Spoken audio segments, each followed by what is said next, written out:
প্রথম দিকে যখন আমরা ইনস্টাগ্রাম অ্যাকাউন্ট ইউজ করা শুরু করি তখন না বুঝে অনেক অ্যাকাউন্ট করে ফেলি। পরবর্তীকালে একটা ভালো অ্যাকাউন্ট ক্রিয়েট করি যেটাতে আমাদের ফ্রেন্ড সার্কেল অনেকটা বেড়ে যায়, যার ফলে যে প্রথম দিকে যে অ্যাকাউন্টগুলো সেগুলো ইনঅ্যাক্টিভ হয়ে পড়ে এবং পরবর্তীকালে প্রয়োজন হয় এই ইনঅ্যাক্টিভ বা ব্যবহার না করা অ্যাকাউন্টগুলোকে পার্মানেন্টলি ডিলিট করা। কারণ এই অ্যাকাউন্টগুলো পড়ে থাকলে এই অ্যাকাউন্টগুলো হ্যাকারদের নজরে চলে আসে, কারণ হ্যাকাররা এই জাতীয় অ্যাকাউন্টগুলোকে অ্যাটাক করার চেষ্টা করে এবং এখান থেকে ফায়দা তোলার চেষ্টা করে।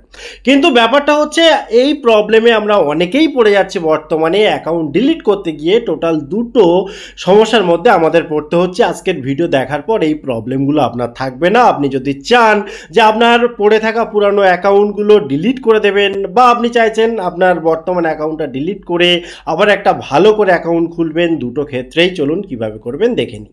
তো আপনি ইনস্টাগ্রামটাকে ওপেন করে নিলেন। ওপেন করার পর নিচে যে প্রোফাইল আপনার রয়েছে এই প্রোফাইলের এখানে ক্লিক করলে, এই যে নিচের এই প্রোফাইলের এখানে ক্লিক করলে আপনি উপরে যে 3 লাইন পাচ্ছেন এই 3 লাইনে ক্লিক করে দেবেন।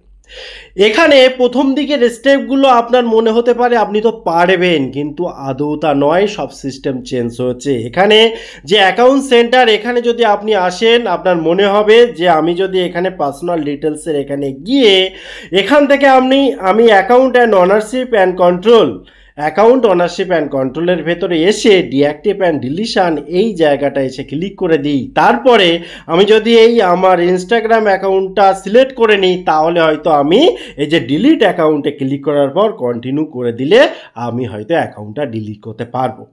কিন্তু অ্যাকচুয়ালি তা নয়। কারণ যে সমস্যায় আমরা পড়ছি সেটা হচ্ছে এই জায়গাটায় আসার পর প্রথমত আপনি যে কোনো একটা কারণ আপনি দেখাবেন যে কি কারণে আপনি অ্যাকাউন্টটা ডিলিট করছেন।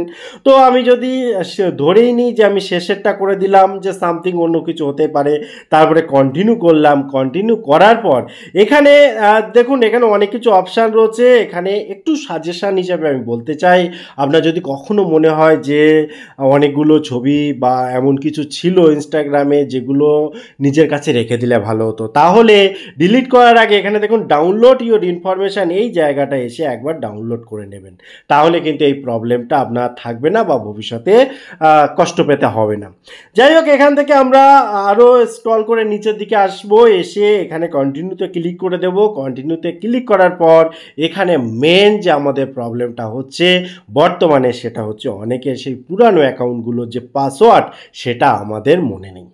এবারে প্রথম যে প্রবলেম সেটা হচ্ছে এই পাসওয়ার্ড আপনাকে যে কোনো উপায়ে দিতেই হবে, তা না হলে আপনি করতেই পারবে না ডিলিট, পার্মানেন্টলি ডিলিট। এখানে দেখুন ফরগটেন পাসওয়ার্ড বলে একটা অপশান রয়েছে, এখানে ক্লিক করে পাসওয়ার্ড কিন্তু আপনি পেতে পারেন। যদি সহজেই পাসওয়ার্ড না খুঁজে পান তাহলে দেখুন উপরে আই বাটনে একটা লিঙ্ক আসছে, একটা পপ আপ আসছে, ওখানে ক্লিক করলে আপনি কিন্তু খুব ইজিভাবে কি করে পাসওয়ার্ড পেতে হয় সেটা আপনি দেখতে পাবেন। কিংবা এই ভিডিও যে ডিসক্রিপশান রয়েছে ওখানে গিয়েও আপনি সেই অপশান পাবেন যেখান থেকে আপনি খুব সহজে পাসওয়ার্ড পেয়ে যেতে পারেন। আর দ্বিতীয় যে ভুল আমাদের হচ্ছে, যার জন্য আমাদের অ্যাকাউন্টটা ডিলিট হচ্ছে না, সেটা হচ্ছে দেখুন আমরা মাঝে মাঝে চেক করার চেষ্টা করছি যে আমাদের অ্যাকাউন্টটা ডিলিট হয়েছে কি, একবার চেক করে দেখি তো। এবং এই ভুলের জন্য আমাদের অ্যাকাউন্ট বারবার ওপেন হয়ে যাচ্ছে। ঠিক আছে, এটা একটা ভুল।